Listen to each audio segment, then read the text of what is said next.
भरतपुर गांव के शेट्टी परिवार की कहानी है, जिसमें हरिवंश शेट्टी अपनी पत्नी और 3 बेटियों के साथ रहता है। हरिवंश पेशे से इंजीनियर है और अपनी तीनों बेटियों को बहुत पढ़ा लिखा कर अपने पैरों पर खड़ा करना चाहता है। गांव के सभी लोग हरिवंश को बेटियों की पढ़ाई के बजाय उनकी शादियों के लिए पैसे जोड़ने की सलाह देते हैं, मगर हरिवंश शेट्टी अपनी मर्जी का मालिक है। वो किसी की नहीं सुनता सिवाय अपने। एक दिन अपने ऑफिस जाते हुए हरिवंश को रास्ते में उर्मिला चाची मिलती हैं। बेटा, मैंने तुम्हें मना किया था ना बेटियों को इतना पढ़ाने से, मगर मैंने सुना है तू उन्हें विदेश भेजने की तैयारी कर रहा है। हाँ चाची, आजकल के बच्चे पढ़े लिखे होते हैं और सब अपने पैरों पर खड़े होते हैं। मैं भी अपनी बेटियों को बहुत पढ़ाना लिखाना चाहता हूँ। एक बार अपने पैरों पर खड़ी हो जाएं, उसके बाद शादी की सोचेंगे। मगर बेटा, उनकी शादी। ओफो चाची, अभी वो तीनों बहुत छोटी हैं। तुम उनकी चिंता मत करो, मैं हूँ ना, मैं सब संभाल लूंगा। इतना कहकर हरिवंश अपने ऑफिस के लिए निकल जाता है।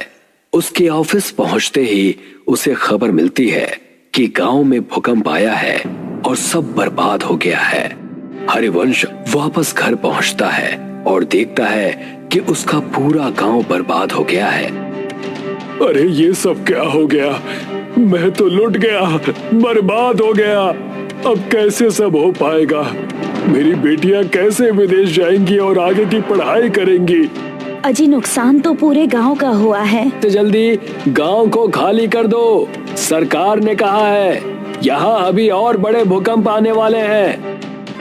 देखते ही देखते पूरा गांव नदी पार करने के लिए इकट्ठा हो जाता है। सभी नदी के किनारे खड़े जिट्टी का इंतजार करते हैं। वहीं हरिवंश शेट्टी का परिवार भी अपने नंबर का इंतजार करता है।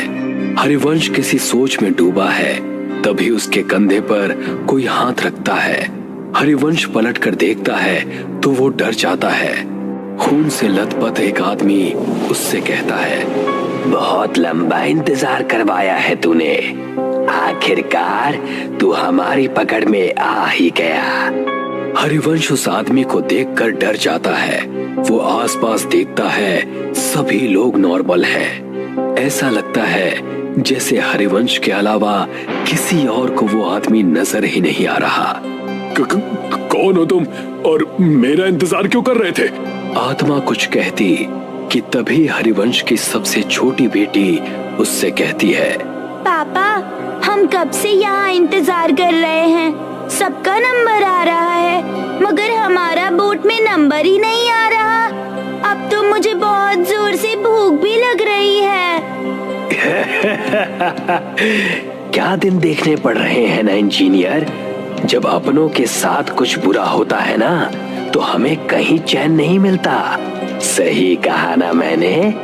मगर तुम हो कौन और मुझसे क्या चाहते हो? तभी हरिवंश की नजर नदी के बीचों बीच चल रही नाव पर पड़ती है, जहां से बहुत चीखों की आवाजें आ रही हैं।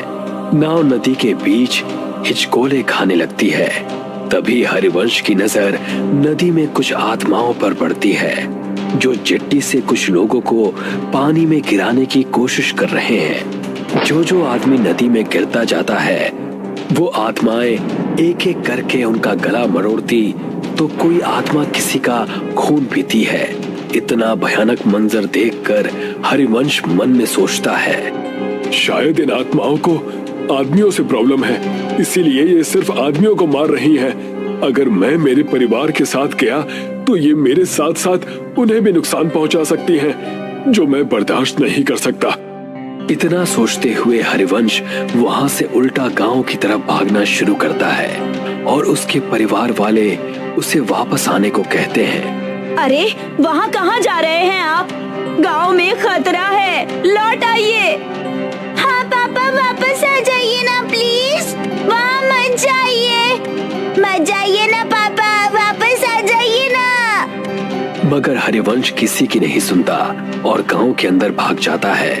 वो जैसे ही गांव में जाता है, वो देखता है वहाँ कोई नहीं है।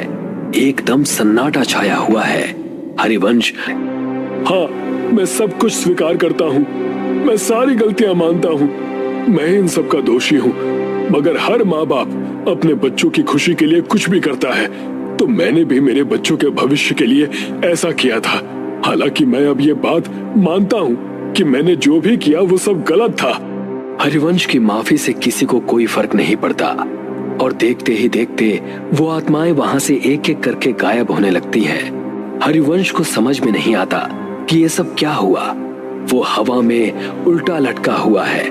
उसे पुल पर कोई नहीं दिखता, सब गायब हो जाते हैं। वहां उसके परिवार को चिट्ठी मिल जाती है।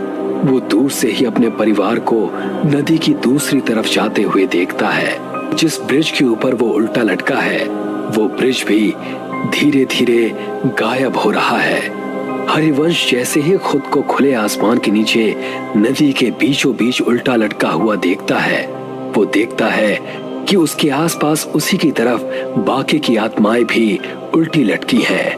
वो उन्हें देखकर डर जाता है। तू और तेरा साथ देने वाले सभी लोग अब इस दुनिया में नहीं हैं और आगे भी जब जब तुझ जैसे लोग ऐसा काम करेंगे, हम उन्हें सजा देने आते रहेंगे। इतना कहकर वो सारी आत्माएं हरिवंश पर झपट्टा मारती हैं।